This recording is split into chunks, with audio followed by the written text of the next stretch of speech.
I think about it now every time I put a skirt on, and I think I try to channel that into something positive instead of just being really upset about it.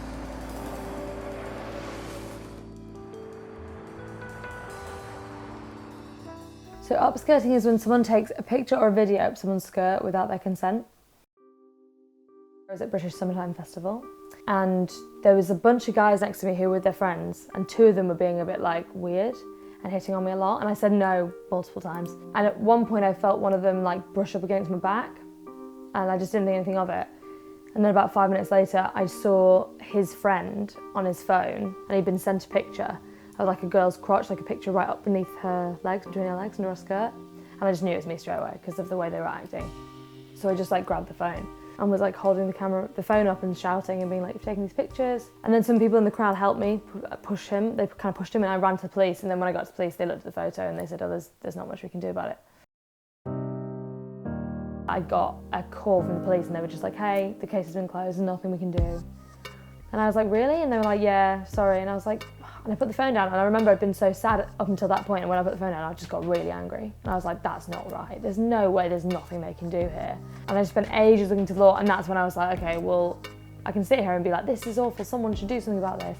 Or I can be like, okay, I'll try and do something about it. I turned to social media. I'd been in the crowd with my sister, and we'd taken a selfie, and before it happened, and the guys were behind us in the picture. So when I got home, I saw this picture on my phone, and I was like, that was him. So I put that picture on Facebook, and it just went viral immediately because everyone was obviously shocked and outraged that it wasn't a sexual offence. Then I got a lawyer, and that's when we really kicked off the campaign professionally and started thinking politically and planning to go to Parliament and actually try and change the law instead of just shout about it.